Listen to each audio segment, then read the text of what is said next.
In May of 1888, Senator Henry Blair of New Hampshire proposed legislation to limit secular activities on Sundays within the jurisdiction of the United States federal government. Senator Blair made it clear that the aim of his bill was to preserve the first day of the week as a day of rest and religious observance.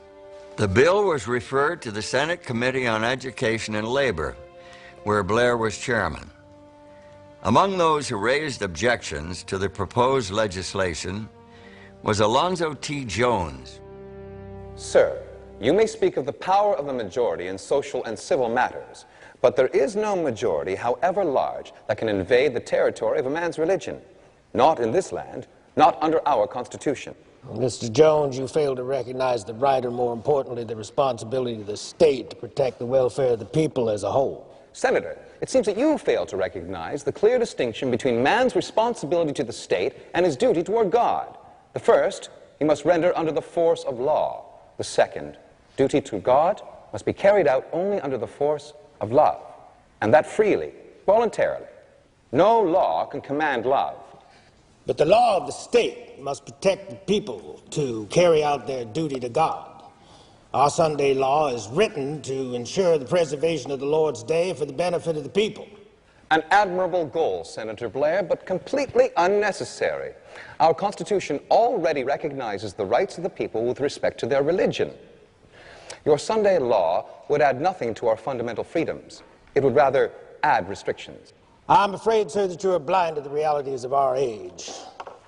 If men owe a duty to God and do not willingly perform it, they become a corrupting influence in society. This proposed Sunday law would have a corrupting influence by introducing force and coercion into its observance. On the contrary, the intended effect is to enhance the Sabbath.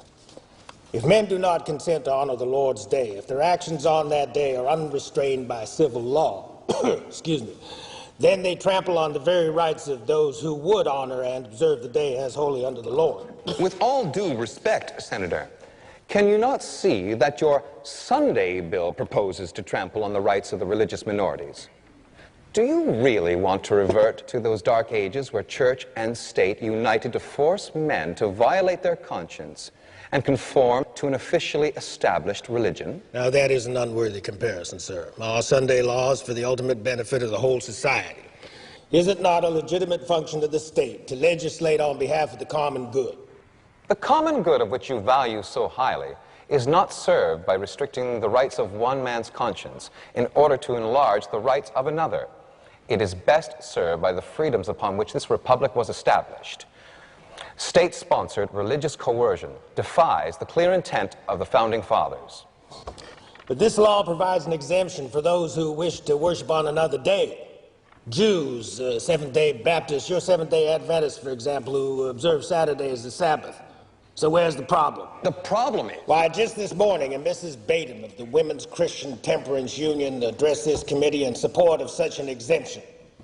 She has conferred with representatives of 9 different groups who observe Saturday rather than Sunday, and you know how many of those approved the exemption?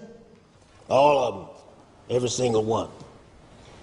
Senator, I have great respect for the temperance principles promoted by Mrs. Batum's organization, but she does not speak for my denomination on the question of exemptions.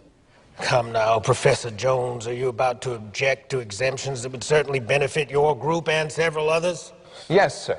As a matter of fact, we do object. An exemption clause would not change the proposed law so as to modify our opposition. Here is the principle, Senator. If the law were just and perfect, an exemption would not be necessary. Another thing, an exemption clause is nothing other than a toleration clause in disguise. Toleration is not liberty. It is merely a form of condescension, the majority putting up with the opinions and convictions of the minority. Our Constitution guarantees not tolerance, but rights, and we claim those rights as American citizens. Mr. Jones, without yielding the point, let me move to another question. How would you react if we were to rewrite this bill as a Saturday law, with Saturday as the Sabbath, not Sunday at all? I suppose you would take a very different position. To the contrary, Senator. All laws that attempt to force the conscience are manifestly unchristian and unconstitutional by their very nature. Therefore, Senator, we are against every Sunday law that has ever been made since the first one enacted by Constantine to the one you are proposing now. And if you changed it from a Sunday law to a Saturday law, we would oppose it just as firmly.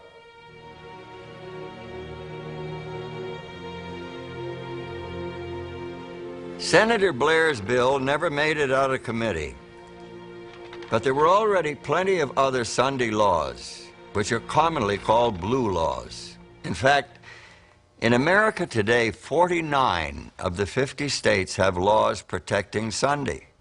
Alaska is the only exception.